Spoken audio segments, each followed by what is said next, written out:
Before the start of the 1980s, the 70s ended with some hope that those longing for a return of the country roots was heading in the right direction. In 1979, Willie Nelson would walk away with the CMA Entertainer of the Year.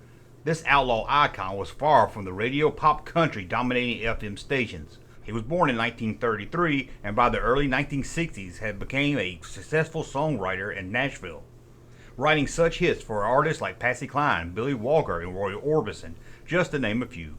However, by the end of the 60s, Willie had got fed up with Nashville, moved to Texas, and started following his own style of music, the type of music that would become known as outlaw country a few years later. In 1973, Willie's album Shotgun Willie was loved by the music critics, but failed to have much success in sales. When he teamed up with another outlaw singer, Waylon Jennings, for the 1975 album Red-Headed Strangers, the first single from the album, Blue Eyes Crying in the Rain, was a smash hit, giving Willie Nelson his first #1 single.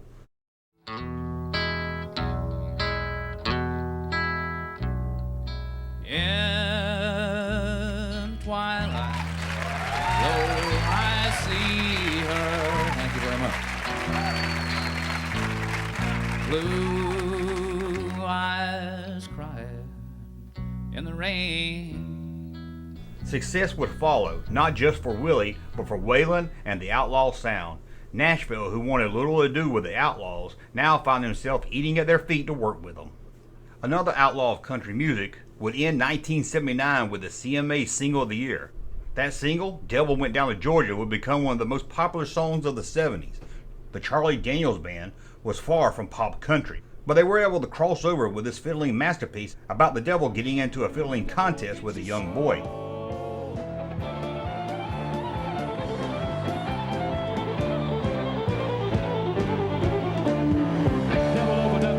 And he said, I'll start this show, and fire flew from his fingertips as he rosined up his bow. And he pulled his bow across the strings, and it made an evil hiss. Then a band of demons joined in, and it sounded something like this. However, pop country was still having its take on country. Female Vocalist of the Year would be handed out to Barbara Mandrell, an artist that was well-versed in mixing pop sounds with the country life. The male artist went to Kenny Rogers. Like Barbara Mandrell, Kenny was able to bring a pop sound to country, but also give fans some more pure country sounds for the decade, like the CMA's 1979 Song of the Year, The Gambler. You got to know when to hold up, know when to fold up, know when to walk away, and know when to run. That year would see new artists take home the award for male and female new vocalists. The female award went to Christy Lane. Even if she had been around singing since the 60s, she really didn't make her impact until the 1978 album Love Lies, followed by a 1979 album Simple Little Words. Christy would move over to become a well-known and respected Christian singer as the 80s started, but the male winner would carry on the country sound to the top of the charts throughout the 80s. John Conley was born on a tobacco farm in Kentucky. He would grow up singing tenor in a barbershop quartet after learning to play the guitar as a child. He would even land a job as a mortician before finding success on the radio.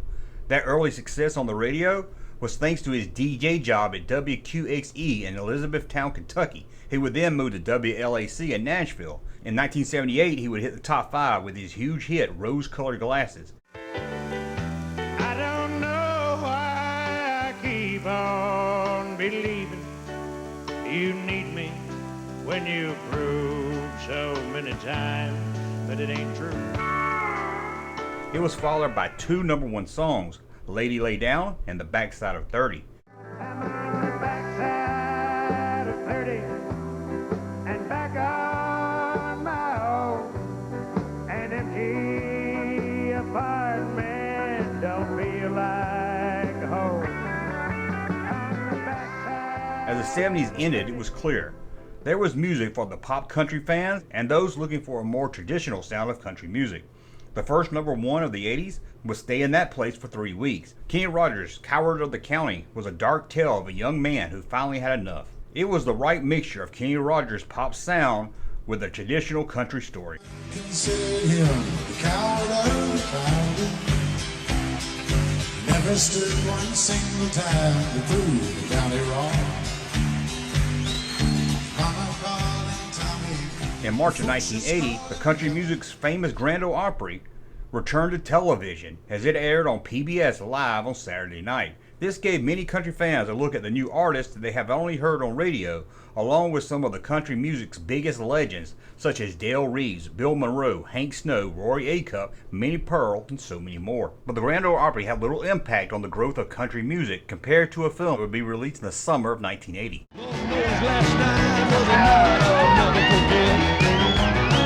John Travolta was starred in Urban Cowboy. The huge success of the film would give country music its biggest mainstream revival in history. Some would even say the film saved country music. Even the hippie city slickers from the big city disco was putting on cowboy hats and heading over to a local western bar to ride mechanical bulls and cut a dance on the dance floor. Many of the movie's bar scenes took place in Mickey Gilley's club, called Gilley's. Mickey, the cousin of rock and roll legend Jerry Lee Lewis, had broken into country music after 4 #1 singles in a row, starting with Room Full of Roses and ending the streak with City Lights. Many country singers will appear in the film. Also featured in the film was Johnny Lee and Charlie Daniels, among others. As successful as it was, and as big of an impact it made on country music, that doesn't mean it didn't come with a price tag. The urban cowboy craze has been criticized for turning the outlaw country music into more of a softcore commercial country music scene. The urban cowboy craze helped singers like Kenny Rogers, Dolly Parton, Johnny Lee, and Janie Freaky take over the country mainstream airwaves. These artists was believed by some to have a more mellow, soft sound compared to Willie and Waylon and the outlaw singers of the 70s. Good or bad, the urban cowboy craze and its sound was a huge success, bringing in huge record sales for artists and having a huge impact on the country music market. The soundtrack to the film would give at least 5 top 10 singles. Urban Cowboy wasn't the only country music-filled film to hit theaters in 1980. A few months earlier, the Loretta Lynn biopic Coal Miner's Daughter would be a huge success at the box office. Ladies and gentlemen, make welcome Miss Loretta Lynn. I'm getting run to death out there. I need somebody to take care of me. Woman, if you want to keep that arm, you better get it off of my husband. In July, Willie Nelson would even appear on the big screen in Honeysuckle Rose, and the year would come to a close with the Dolly Parton classic 9 to 5.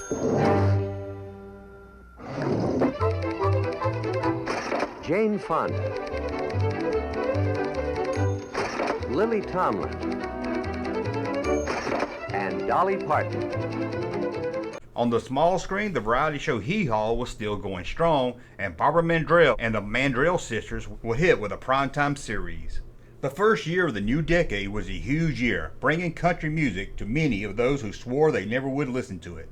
Artists like Kenny Rogers, the Oak Ridge Boys, Ronnie Millsap, Conway Twitty, Eddie Rabbitt, George Jones, Ann Murray, and others would dominate the charts, not just with singles but with album sales. Actor-comedian George Burns would even score a number 15 hit with I Wish I Was 18 Again. And another actor would have a hit song. Clint Eastwood teamed up with Merle Haggard for the #1 song, Barroom Buddies. But there was probably no song in 1980 that has gone on to influence the history of country music more than the song that hit #1 on July 5th. George Jones's He Stopped Loving Her Today will be an instant classic and be called by many as the best country song ever, and many saying it defines what country music is. He stopped loving her today.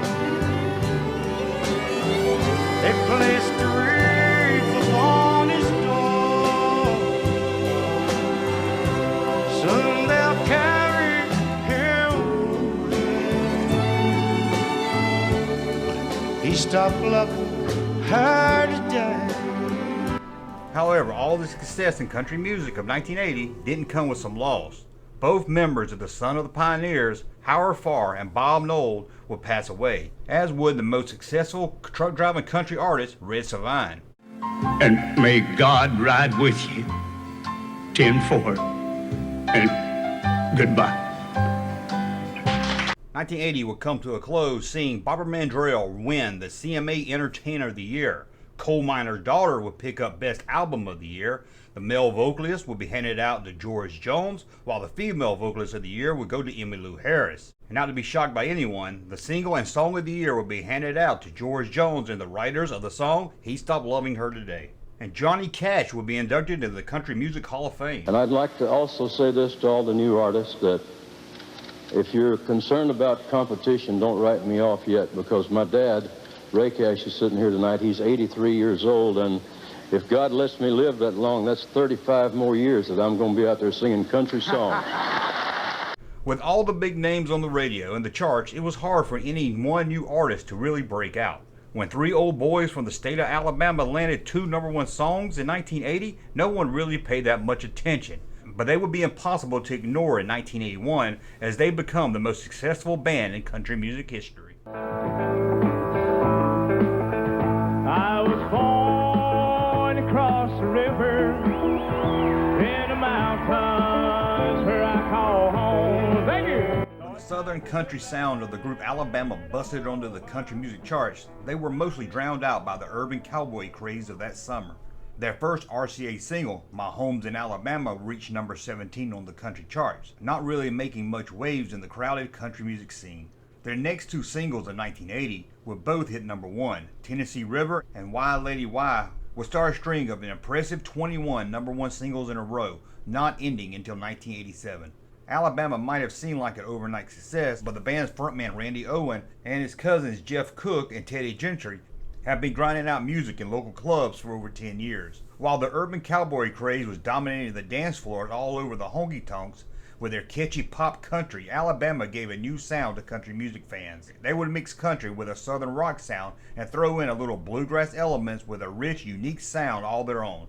Alabama might have been easy for some to just dismiss in 1980, but 1981 would make them impossible to ignore by country radio, country music fans, and the country music business. 2 of their 3 singles in 1981 would even make the Billboard's Top 100 chart, a feat mostly reserved for pop music. Just hold me close and love me. Press your lips to mine.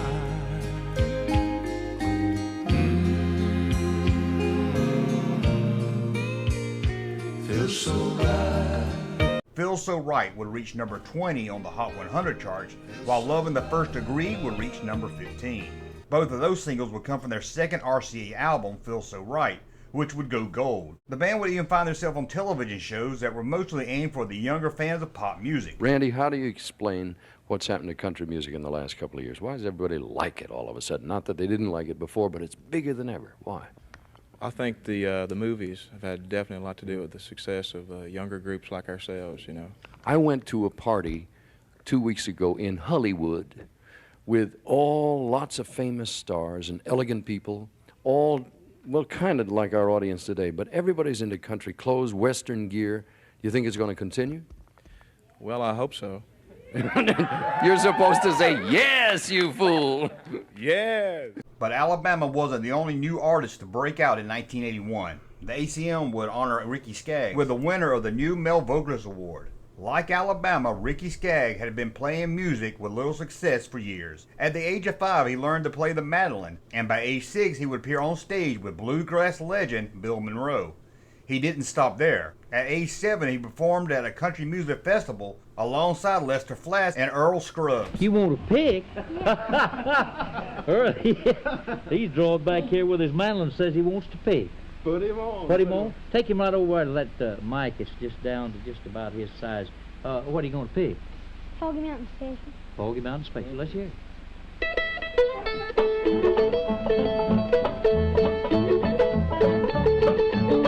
It was clear Ricky Skaggs was going to be a force, not just for country music, but for bluegrass. In his mid-teens, Ricky would join Ralph Stanley's band along with his friend and future country star Keith Whitley. Ricky would set his sights on country music. In 1980, he was signed with Epic Records, and in 1981 released the album Waiting on the Sun to Shine. Its second single, You May See Me Walking, barely entered the top 10, but his next 6 singles would all land at number 1. Ricky Skaggs would go on to dominate the country charts for most of the 80s and become a driving force to bring bluegrass music to a younger audience.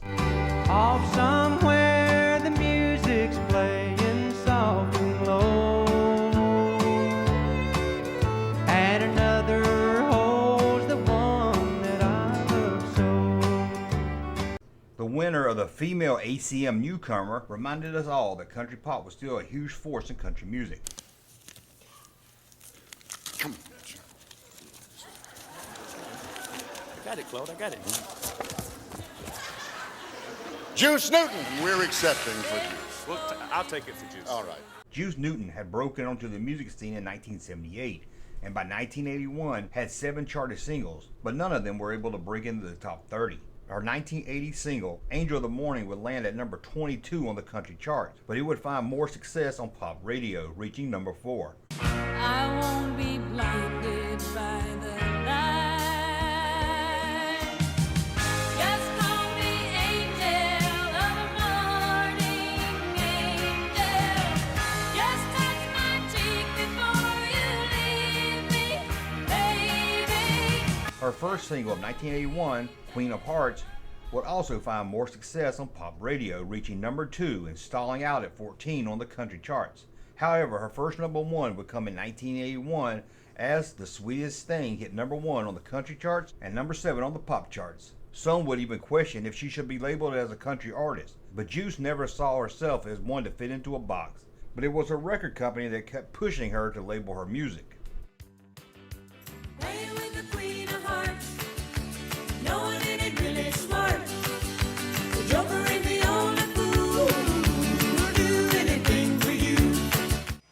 It's on! What? The fight! They're coming from every which way they can, any which way they can, 'cause they're on to a sure thing. Releasing into theaters at the end of 1980 was Clint Eastwood's sequel, Any Which Way You Can. It featured a lot of country music on its soundtrack. Not only would Clint Eastwood himself team up with Ray Charles for Beers to You, the soundtrack would also feature Glenn Campbell, Gene Watson, and 2 newcomers who would pair up for the biggest duet of 1981. There's a full moon over Tulsa. I hope that it's shining on you. The nights are getting colder in Cherokee County. There's a blue northern passing through. David Frizzell and Shelley West would release You're the Reason God Made Oklahoma and go on to win the CMA's Duo of the Year. David Frizzell was no stranger to country music. His brother, Lefty Frizzell, was one of the pioneers of country music. He started singing with his brother at age 12. In 1970, he signed with Columbia Records. He would chart with a handful of singles in the 70s, with none of them really breaking into the top 50, and no album release. Shelley West was also no stranger to country music, as she was the daughter of country singer Dottie West, who was still a force in country music at the time, who would even team up with Kenny Rogers in 1981 for a top 20 hit, What Are We Doing in Love? David Frizzell and Shelley West would team up for a full duo album in 1981, carrying on the family name. The two would continue recording throughout the years, recording 4 albums altogether. Is this a permanent combination now, or are you going to pursue solo careers? Well, we're going to do both. I don't see any reason why we shouldn't be able to do both. I've got a single out. She's got a single coming out right about now. Another duo to team back up in 1981 was Mo Bandy and Joe Stampley, who has simply been known together as Mo and Joe.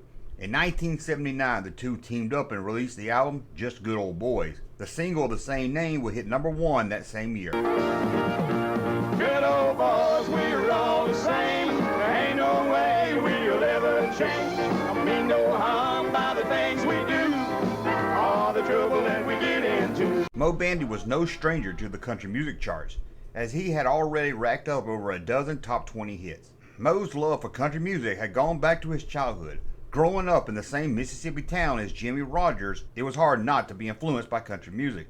Mo's grandfather even worked on the railroad with Jimmy Rogers. In 1962, Mo Bandy began his music career by assembling a band he called Mo and the Mavericks. The band would play small clubs around San Diego, Texas at night. During the day, he would work with his father in a sheet metal shop. His first single as a solo artist would be I Just Started Hating Cheating Songs Today, and became a minor hit. Soon he would record a song written by Lefty Frizzell and Whitey Schaefer called Bandy the Rodeo Clown. This would give him his first top 10 single. Any kid knows where to find me. I'm Bandy the Rodeo Clown. His follow-up would even be a bigger hit. Hank Williams' You Wrote My Life will land at number 2. You moan the blues for me and for you. Hank Williams, you wrote my life. As for Joe Stampley, he also had a handful of top 20 songs under his belt by 1979, At the age of 15, Joe would make friends with Merle Kilgore, who would become a successful songwriter himself, but probably best known to many as Hank Williams Jr.'s personal manager for most of his career. Together, Joe and Merle would write songs together. In the 60s, Joe would find himself as the main singer of a rock group, the Uniques. They would record not too long ago a song Joe and Merle had written together. How happy we would be, and then he came along like the devil in disguise. Not too long ago. Now I've got tears in my eyes.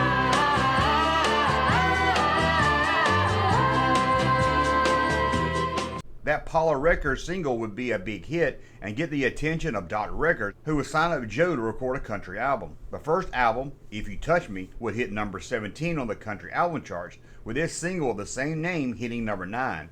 But Joe Stampley and Mo Bandy would find their biggest success as Mo and Joe and record 3 albums together. Hey, Mo, we'll be friends until the end, but this looks like the end, my friend. I'm gonna keep that dolly for my own. Yeah. The CMA Song of the Year once again went to George Jones for He Stopped Loving Her Today. For the second time in CMA history, a song won the honor 2 years in a row. The album of the year would go to Don Williams. Don had begun his career by forming a folk pop group. This led to a JMI record deal for Don as a solo country artist. The first album, Don Williams Volume 1, would hit number 5 on the country charts in 1973. The first single off that album would be The Shelter of Your Eyes, and it would hit number 14. Don's career would just keep growing after that. By the end of 1981, he would have 11 number 1 songs under his belt. The title song from the album, I Believe in You, would be a massive hit for Don Williams, and not just in the US. The song would reach number 4 on the New Zealand pop single chart. I don't believe in superstars, organic food and foreign cars. I don't believe the price of gold, the certainty of growing old. One artist to really break out in 1981 was Terry Gibbs, who would win CMA's Horizon Award. Terry was born in Miami, Florida, but would move to Augusta, Georgia very early in her life. Terry was born premature, weighing only 2 pounds 11 ounces, and would lose her eyesight 6 months after she was born. By age 3, she had taught herself how to play the piano and would start singing in the church choir. Terry started her own band in Augusta, Georgia called Terry Gibbs Trio, and they would perform at the local Steak and Ale. She sent a recording demo to MCA Records producer Ed McPenney, who quickly signed her to the label. In 1981, she would release her first album, Somebody's Knockin', and it would hit number 8 on the country charts. The single, Somebody's Knockin', would be released from the album and hit number 8 on the country charts and number 13 on the top 100. Somebody's knocking, sure I let him in. Lord, it's the devil, would you look at him? I've heard about him, but I never dreamed he'd have blue eyes and blue jeans. One of the artists up for Horizon Award at the CMAs in 1981 was a singer already in his 50s. Lysol Martin had been performing for years as part of the Air Force under his stage name Boxcar Willie. He wouldn't release his first album until he was 45. That self-titled album wouldn't chart, but Boxcar Willie was getting a lot of love and praises for any live show that he showed up at. His hobo persona and music about life on the railroad was a huge hit that just didn't really seem to fit into the country music radio scene. By 1981, he had released 5 albums. None of them was able to break through in the country charts. His first chart hit would come in 1981 with the release of King of the Road, hitting number 54. It might seem like he never had a huge hit album, but Boxcar Willie sold most of his albums directly to fans, and his label, Music Street, bought up airtime for an order by number commercial on TV. Boxcar Willie sold millions that were never officially counted in the sales data of the times.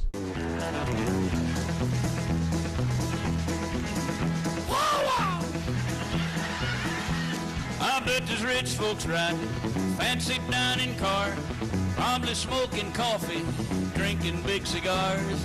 John, you didn't sing that right.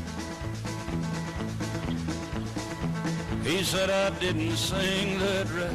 Another new artist coming out in 1981 was an artist that had been kicking around Texas for most of the 70s. His 1981 album would be a mild hit, reaching number 26, but this artist would go on to reach number 1 on the country music charts more than any other artist in history, and would be crowned by many as the king of country music. Give me a bottle of your very best, 'cause I've got a problem I'm gonna drink off my chest. One of the driving forces of the 80s to show Nashville studios heads that traditional country music was still loved and wanted by the fans was an artist from Poteet, Texas. George Strait was born in 1952. His father was a junior high school math teacher and owner of a cattle ranch. When there was no school during the weekends or during school break, the Strait family was hard at work on their farm. But George would find time for his real love, music. In high school, he would perform in a rock and roll garage band called the Stoics. This was during the time of Beatlemania, so it's no surprise that a teenager's rock band did their best to sound like them. As he got older, he found his taste moving toward a more country sound. He fell in love with country artists like Hank Snow, Lefty Frizzell, Merle Haggard, Bob Wells, but he also fell in love with singers like Frank Sinatra. George would get married and join the Army, where he would get stationed in Hawaii. In the Army, he would start an Army-sponsored country band called Ramblin' Country. After the Army, he enrolled in Southwest Texas State University and graduated with a degree in agriculture. It seems George Strait was about to follow in his dad's farming footsteps, but he still loved performing music. During college, he would answer a flyer looking for a singer for a band. George would join them and even rename the band to Ace and the Whole Band. They started playing local honky-tonks around Texas. This would lead him to record 2 singles for a Houston-based record label called D Records. One night in the mid-70s, one of the local clubs that often had George Strait called in a favor had MCA producers attend the show to check out George and his band. MCA Records loved it, but said there was no way they could market his style of Western country and left without making a deal. George was ready to give up. He would head to Nashville off and on, but get turned down by every label in town. He told the band he was giving up and was going to take a job as a cattle pen designer. However, his wife convinced him to give it 1 more year. He would hit Nashville again, trying his best to get someone to listen. Then, finally, he got his big break. MCA would sign George Strait in early 1981, the same record label that had turned him down a few years earlier. George's first single, Unwound, would be a hit, landing at number 6. That woman and a hat wrapped around my finger just come unwound. She kicked me out of the house and tonight I'm whiskey bound. After that, the hits would keep coming. And in the last few months, every one of his songs has been number 1. He's had 5 consecutive number 1 songs. And the one he has out now, Fire I Can't Put Out, just went number 1 last week. George is a very popular artist, but we didn't know he would be this popular when we booked him here. But apparently he is more popular than we even thought he was. The first album, Street Country, was hailed by most critics, calling it a fresh break from the pop country sound mostly taking up radio. Well, he sings pretty songs and he's good looking too. That's what it is. His music, he's great. How long have you been a fan? God, ever since his first song. You'll see when he walks out on the stage, you'll probably see about 75 to 100 or 200 girls standing right up at the front of the stage holding roses to throw to him or try to get his autograph or just get a look from him. In 1982, his second album, Straight from the Heart, would give him his first number 1 with Full Hearted Memory. After that, it was all uphill, as he would become the biggest driving force to bring country music back to its roots. By the end of the 80s, he would have 17 number 1s, and he would go on to have a total of 60 number 1 singles, more than any other country artist, and he would find success that spanned 4 decades, a feat unheard of by most artists in any field of music. Could sing. You know, I thought that I could, you know, possibly make a career out of singing, and so I went and I bought a guitar. I was in the Army at the time, and I was stationed in Hawaii. And I went and I bought a guitar and I started learning songs and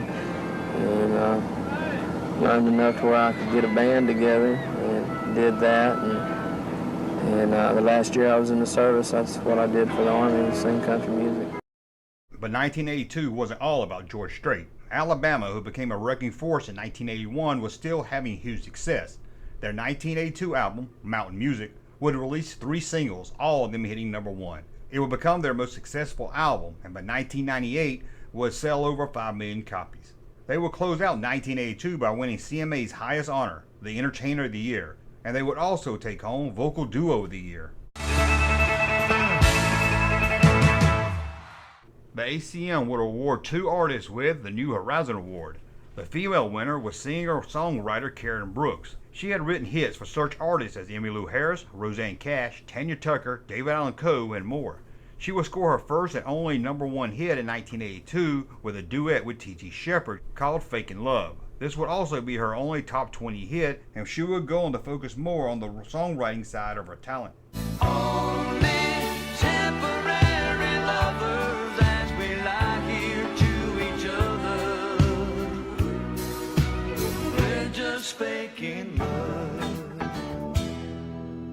The male winner wasn't all that new to music, but was new to being played on country radio. Michael Murphy. This is the second award I've won in my life. The first one was the 1963 Adamson High School debate tournament. In 1975, Michael Martin Murphy had a huge hit on the Billboard's Top 100 charts with Wildfire, selling over 1 million copies. And the pony she named Wildfire, it busted down its stall in a blizzard. She was lost. By the 80s, Michael was writing music for other artists like Johnny Lee, John Denver, Willie Nelson, Charlie Daniels, and more. In 1981, he would even write a movie, Hard Country, and record with Tanya Tucker songs for the soundtrack. In 1982, Michael was signed with Liberty Records. That album would give him his first #1 country single with What's Forever For. He would go on to have 10 #1 singles in the 80s, and his music style would shift again to a more cowboy type sound. And he would even change his style once again to cover bluegrass. And if love never lasts forever, tell me what's forever for.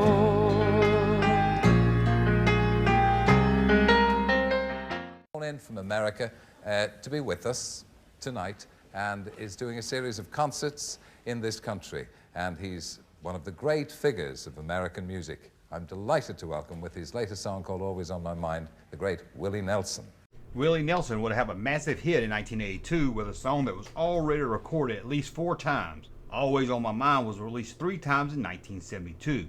It was first recorded by Brenda Lee, but singer Gwen McCrae would be the first one to release it. Elvis would even release it in late 1972, and it would become a massive hit. In 1979, John Wesley Riles would release it and have a top 20 hit. For 1982, Willie Nelson would take it to the top of the country charts for 2 weeks, and it would win Single and Song of the Year at that year's CMA. It would also help Willie Nelson win a CMA award for his album Always on My Mind. And maybe I didn't hold you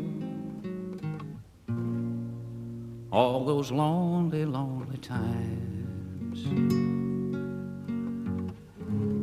I guess I never told you that I'm so happy that you're mine. Ricky Skaggs, who had broken onto the charts the year before, took home the CMA for Best Male Vocalist, and the female winner was Jenny Freaky, who was showing Nashville that pop country was still alive and well.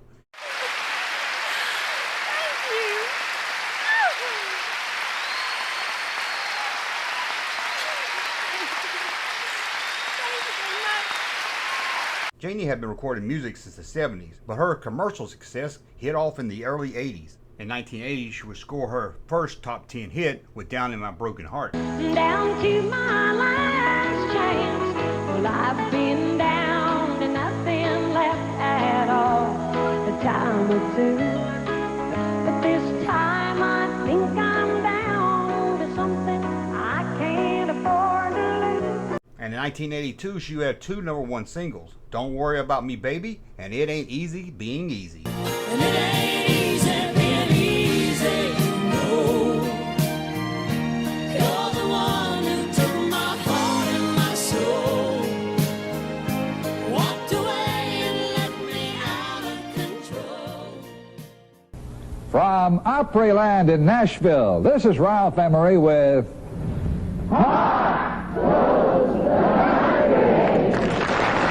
While country music was having success and huge record sales, the hit TV show Pop Goes the Country aired its last episode as ratings started to fall.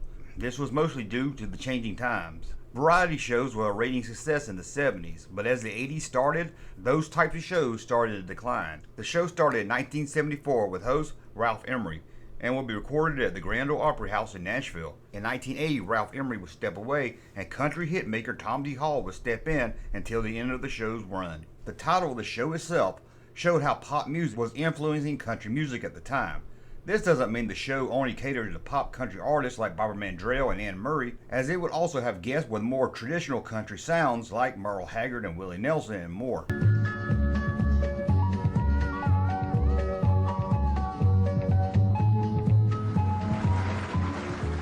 It's Uncle Red.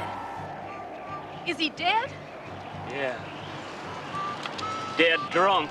By 1982, the urban cowboy craze had died down, and little could be found related to country music at the movie theaters, with the exception of Clint Eastwood's Honky-Tonk Man. Clint would direct and star in this film that was loosely based on the life of Jimmie Rodgers. Honky-Tonk Man would tell the story of Western singer Red Stovall, who was suffering from tuberculosis, as he heads on a road trip to Nashville with his nephew, played by Clint's real-life son Kyle, as he heads out to play the Grand Ole Opry. Movie critic Roger Ebert would say about the film, "This is a sweet, low-key movie, a movie that makes you feel good without pressing you too hard." However, the film wouldn't do too well with most critics or at the box office. It would be Clint Eastwood's lowest-grossing film in over a decade. Thanks, Ma, for letting me go with Uncle Red. We're learning a lot about each other. Uncle Red's teaching me to be somebody. Do do do do do do do do. Throw your arms around this honky-tonk man. Throw your arms around this honky-tonk man. The hell did I have to offer a kid? Just honky-tonks and flop houses. With all the success of 1982, some tragedy did occur by the passing of one of country music's most loved singer-songwriters. Marty Robbins was the country's outlaw pioneer, often singing and writing songs about the life of the outlaw gunslinger. His first number one was in 1952 with "I'll Go Alone," but his second number one will be a game changer for his career. Well, I never felt more like singing the blues, 'cause I never thought that I'd ever lose your love, dear. Why'd you do me this way? Singing the Blues would be a huge hit, with more number one songs to follow, like White Sports Coat and The Story of My Life. But 1959 would probably give him his biggest and most famous hit of all, El Paso. Out in the West Texas town of El Paso, I fell in love with a Mexican girl. Nighttime would find me in Rose's Cantina, music would play and Felina would whirl. But Marty Robbins wasn't all about music, as he would also become a successful NASCAR driver. In 1972, he would tie for NASCAR's Rookie of the Year, but would not accept the award. I want to live as long as I can and enjoy life as long as I can, and when I'm through enjoying life, that's when I want to pass away.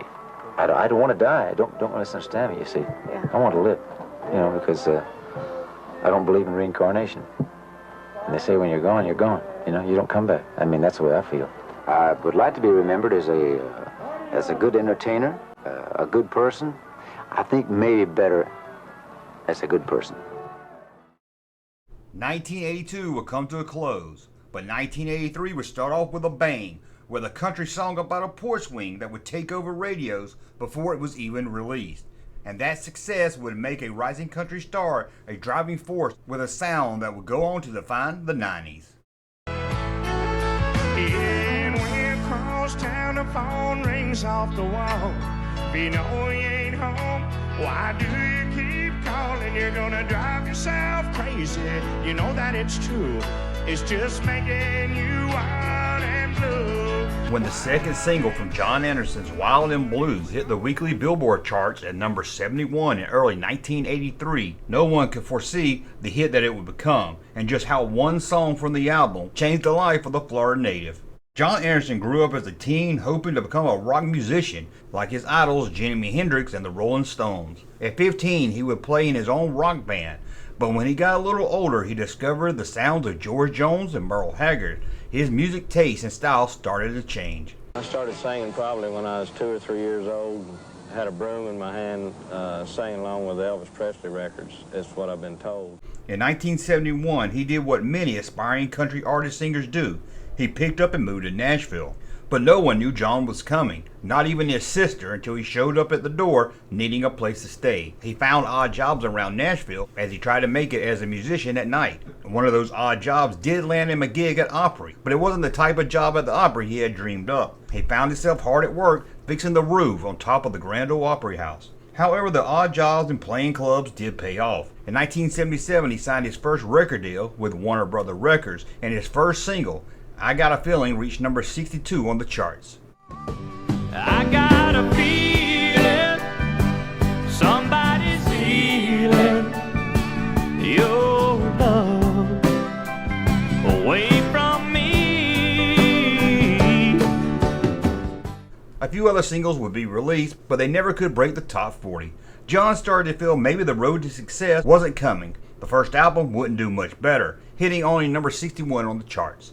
But as the 70s started to come to a close, the pop music that dominated country radio was starting to shift. Pop country was still a driving force, but a new sound of more traditional music was slowly starting to creep into the charts. Finally, his fifth single with Warner Brothers was a success. Your Lying Blue Eyes from his first album, titled John Anderson, would hit number 15 and help Warner Brothers see there was a future in this new artist. Your lying blue eyes used to charm me and hypnotize me through and through.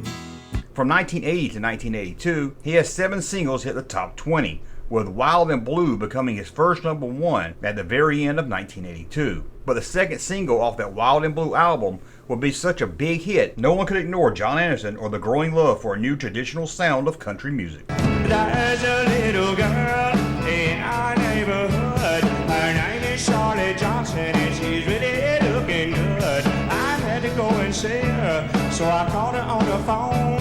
I walked over to her house, and this was going on. Swingin' was written by John Anderson and his longtime writing partner Lionel Delmore. Released early in January of 1983, the song wasn't an overnight success. It had a steady roll but wouldn't hit the number 1 spot until March. Its success would see it reach number 43 on the Billboard Top 100 charts. The song seemed to dominate radio in the early part of the year, with it being heard by everyone, everywhere they went. The song would become the biggest selling record in the history of Warner Brothers Records.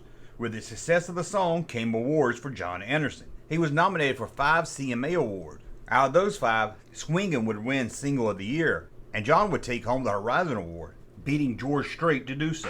My goodness, I would like to say that first off, it's a pleasure being in this category.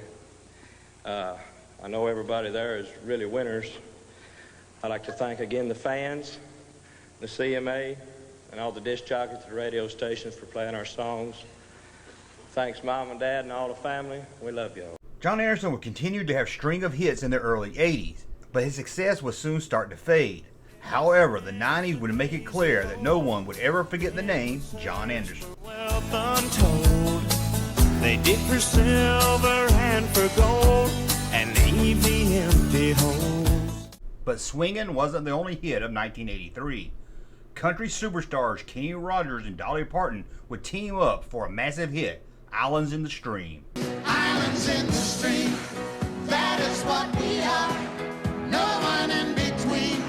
How can we be wrong? Sail away with me to another world, and we rely on each other. The song would win ACM Single of the Year. Over at the CMAs, the Song of the Year will once again go to a song by Willie Nelson. The songwriters would win Song of the Year, again for Always on My Mind. They had won it also the year before at the CMA Awards. I loved it, and great backup. I tell you, it's a pretty good group there. I'd like to thank everybody, again, I'm very grateful to CMA, everybody that voted for the second year in a row, and also everybody was a big part of this, Willie and the band and Chips and everybody. And I'd like to say thank you to everybody and my little girls, Penny and Cordia. Thank you all. The male artist winner of 1983 for the CMAs would be Lee Greenwood.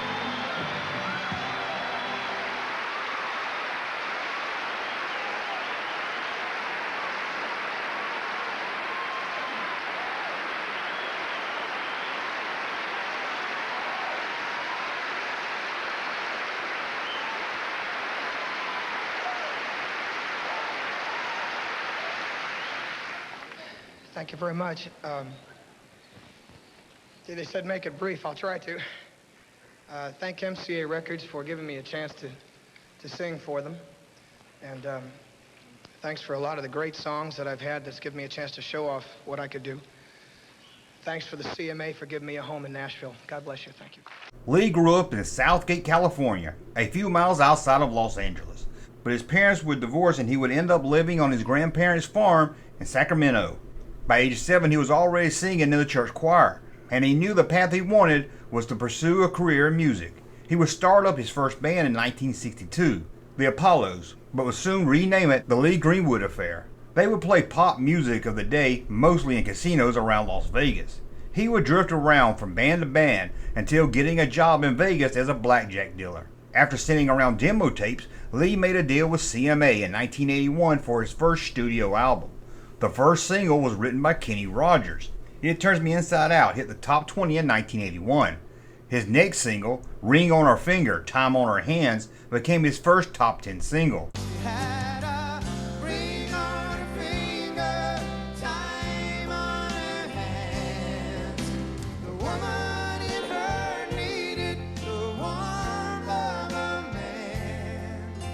In 1983, he would have 3 top 10 songs, but his most famous song, God Bless the USA, would be a hit the following year in 1984.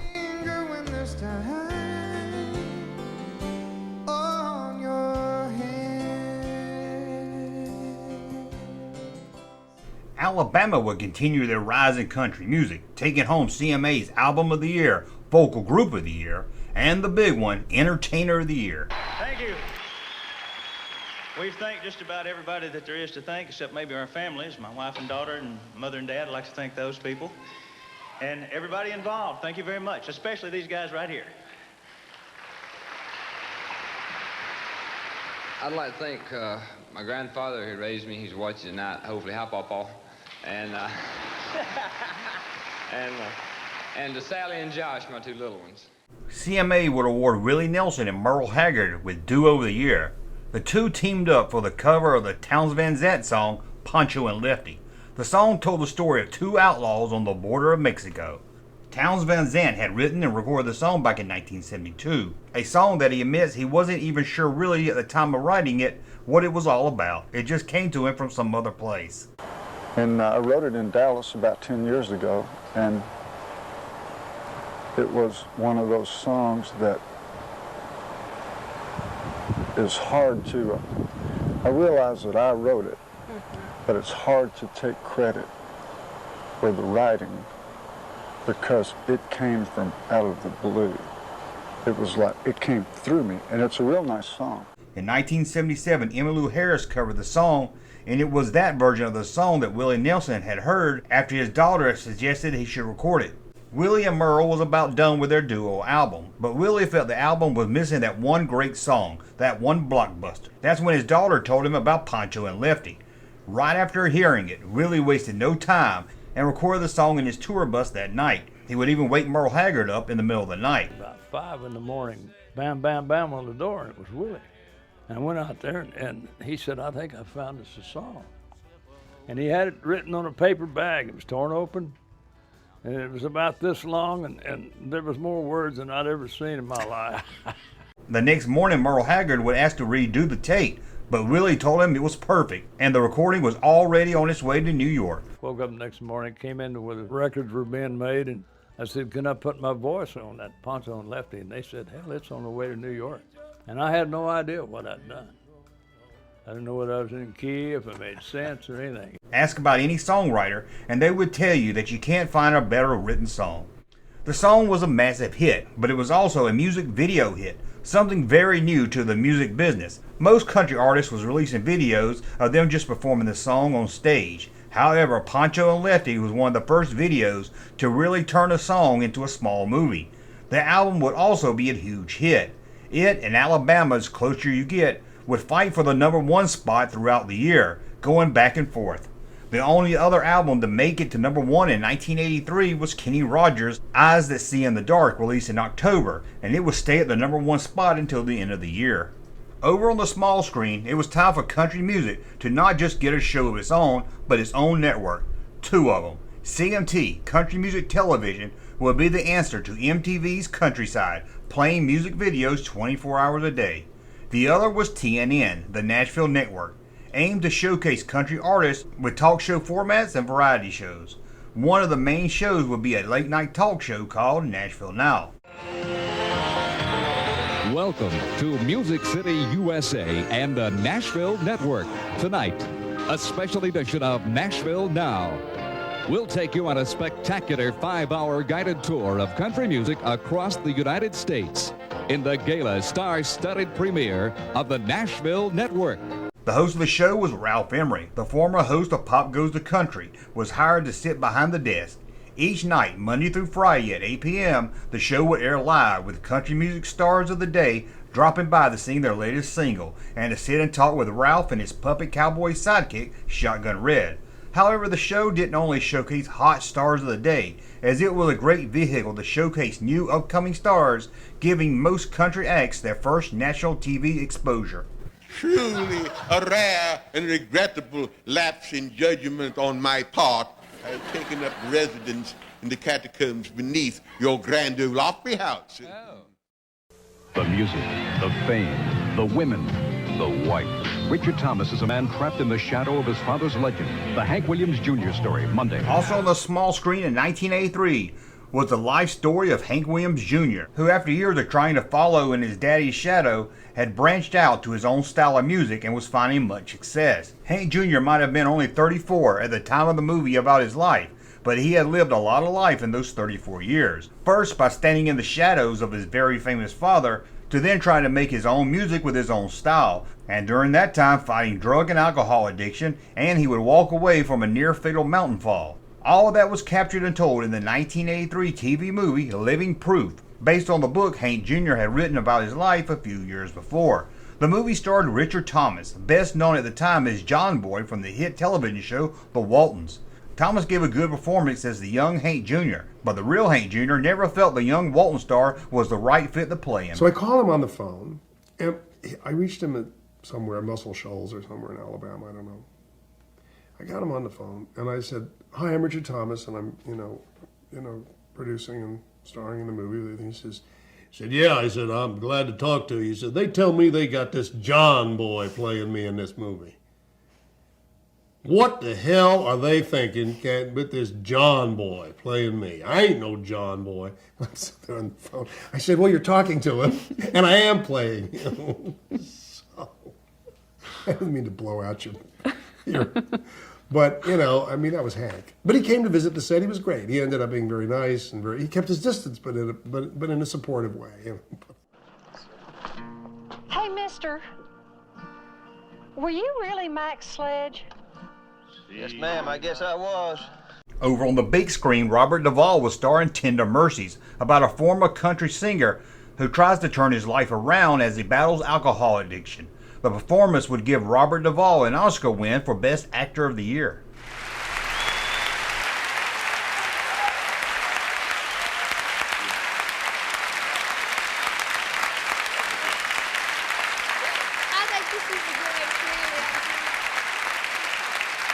Thank you very much.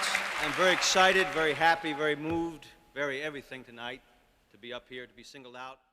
Out of 52 weeks in 1983, only 2 songs remained at the top spot for at least 2 weeks in a row. The first was the mega hit Islands in the Stream by Kenny Rogers and Dolly Parton. The other would come the last 2 weeks of 1983. Larry Gatlin and the Gatlin Brothers would score big with Houston. Well, Houston, Houston means that I'm one day closer to you. Oh, honey, Houston. Larry and his brother's first #1 landed in 1979 with All the Gold in California. After that would come hits up and down for the trio.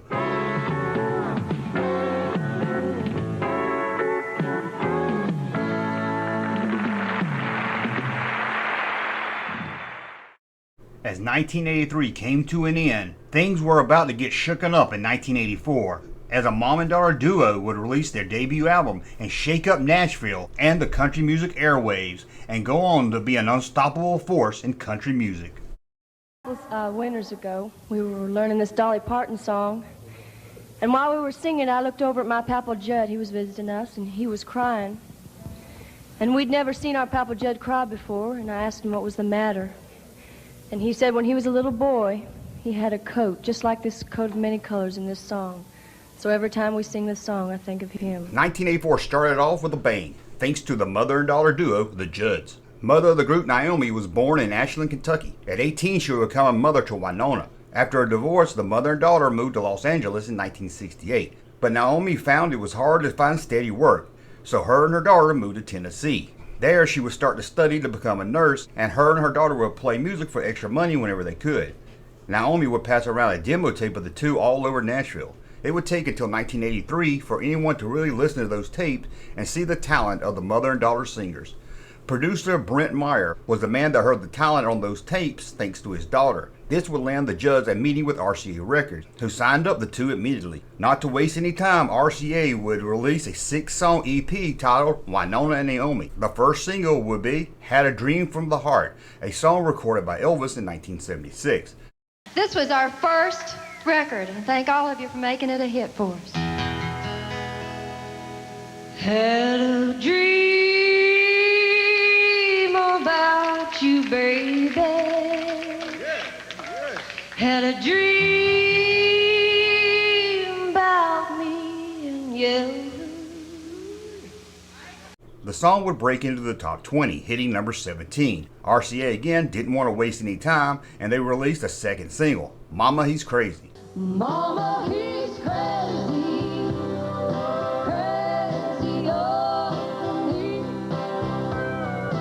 In my life is where he said he always wanted to be. The song was a huge success. It would hit number 1 in 1984, and that would lead to 7 of the next singles all hitting number 1. Their first full album, Why Not Me, was released in late May 1984. Most of the non-pop, more traditional country artists was men. This was a breakthrough that showed a more traditional sound for female artists. The Judds would pick up the 1994 CMA's Horizon Award, plus the ACM's Vocal Duo of the Year, and their song, Why Not Me, would take home Song of the Year. Oh, God. Slap the dog and spit in the fire. We didn't even figure out anything to say. I wanted a real pretty dress. I just coming here was enough. I discovered a long time ago that it's no fun trying to be cool. So I'm going to tell you all the truth. We've never been so nervous or so excited or happy in our whole lives. The Judds were not the only one breaking records in 1994. Earl Thomas Conley hit number 1 in July with Angel in the Sky.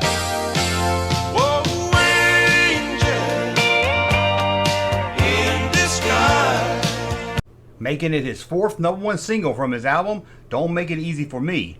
This would be the first time any artist in any field of music would have 4 singles from one album hit number 1. Earl was born in Ohio, and as a young adult, he was offered a scholarship to an art school, but would turn it down to join the Army. In the Army, he would join a Christian trio group. This is where Earl decided music was the career he wanted to follow in his life. In 1973, while in Nashville, he met Dick Hurd, who was Mel Street's producer. The two would hit off, and Dick and Earl would write the hit song Smoky Mountain Memories for Mel Street.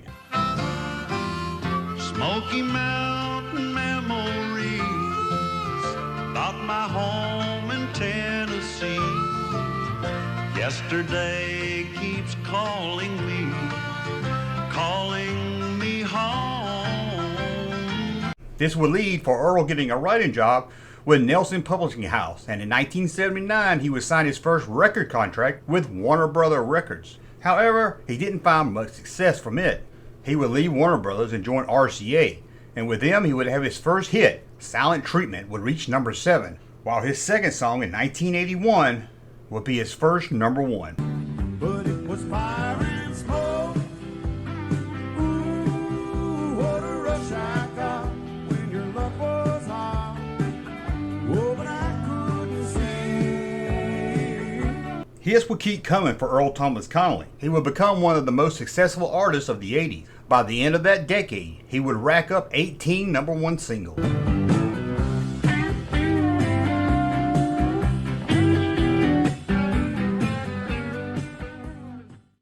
A fiery redhead had been slowly making waves in country music And by the end of 1984, Nashville would finally take notice. Reba McEntire would walk away with CMA's Female Artist of the Year. When I was about, back when Merle Haggard was winning for Okie from Muskogee, I'd go to bed at night and I'd rehearse my acceptance speech. Because I knew, I had it in my heart, I knew God meant for me to do this one of these days, and He didn't let me down. Reba had been recording country music since being signed to Mercury Records in 1975.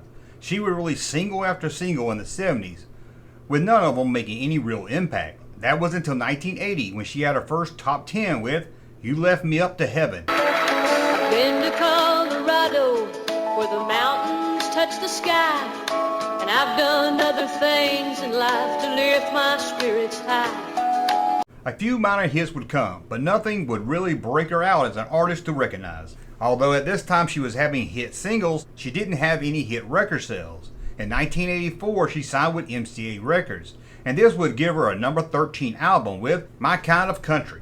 Although she would rack up hits in there and even win awards, the powerhouse that would become Reba McEntire was still a few years away. What do you cook at home? What's your specialty? My specialty is mountain oysters, and then I cook baked beans real well. What is mountain oysters? That's lamb fries. Lamb fries. I don't know what that is either. You're Charlie laughing in there. I hear him in the control room laughing. I'll tell you later. It's just a food. Give me a hint. It's a, am I blushing? In 1983, Willie Nelson teamed up with Merle Haggard for the hugely successful Pancho and Lefty. And in 1984, Willie would team up with another artist for a huge hit. But this one would be a lot different than Merle Haggard.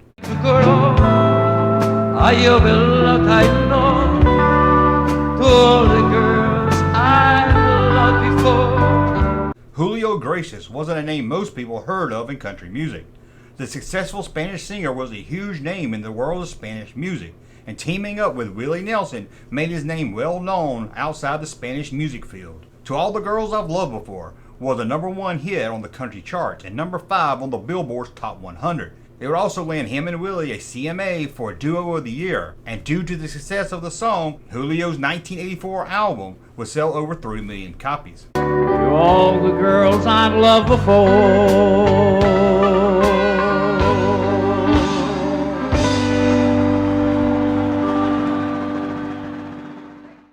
Alabama was still pulling in record sales, top singles, and awards in 1984.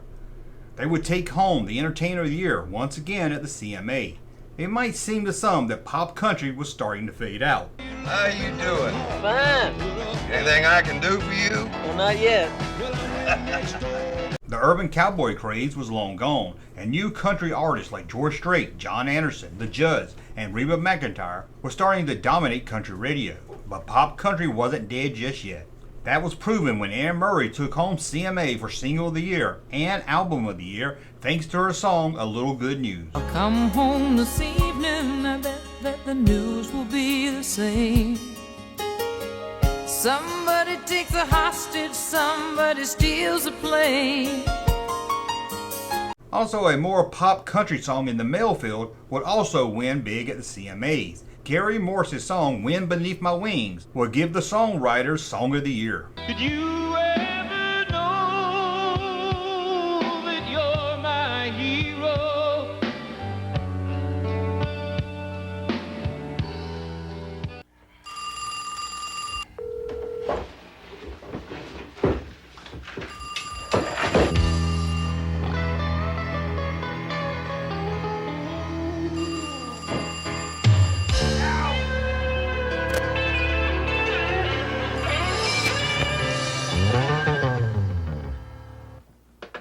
Ready or not, here we come.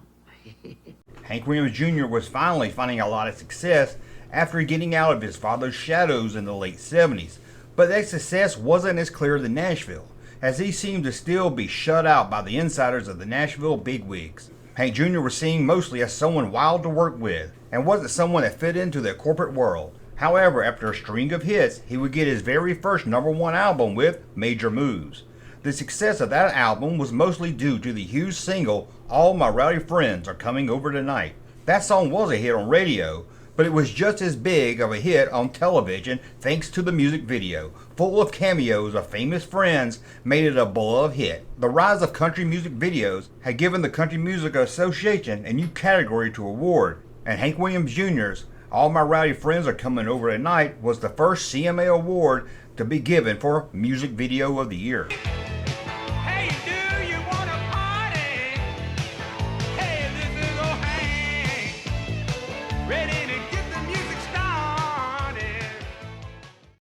Mandrell's car was crushed like an accordion at a head-on collision Tuesday night that left the other driver dead. Mandrell's sister Louise, who met the ambulance at the hospital, said Barbara's 2 children were slightly injured. Police claim the singer and her youngsters might have been killed if they hadn't been wearing seat belts. On September 11, 1984, Barbara Mandrell, one of country music's most beloved artists, would come close to death as she would suffer head and leg injuries in a near-fatal car accident. Sadly, the 19-year-old driver of the car that hit her wouldn't be as lucky. Mark White would be killed when his car crossed the center line of U.S. Highway 31 and collided with Barbara Mandrell's vehicle. Inside with Barbara Mandrell was her 2 children. Still recovering, as she will be for some time. She's in a Nashville hospital. A rumor got out that she was going to have plastic surgery on that pretty face, and that is not true. Her face is not marked, she's bruised. I suppose the major problem is that she has a broken leg, and as a result, they have put that leg into traction, and subsequently, after that leg has been in traction for a while, I'm told that they will perform an operation and put a pin in her leg, and what she needs now is time to recover, and they've been very, she took quite a lick. Fans would spend months praying and sending flowers to the Mandrell family as her long recovery took place. However, a lot of fans would also criticize the singer when she would file a lawsuit against the 19-year-old's family for $10 million due to losing income during her time of recovery. Barbara Mandrell's attorney would assure the fans that this was a normal process and was done to collect money from the insurance company, not from the family of Mark White. After about a year of recovery, Barbara Mandrell would return back to the stage. But this could have been my last performance. My children, Matt and Jamie, and I were not safety belt users, but minutes before this crash, we put them on. Experts say that we would have been killed without them. I share this with you out of love. Please buckle up. You may never get another chance. We'd like to introduce a man who has become a legend in his own time. The Texas troubadour, Ernest Tubb.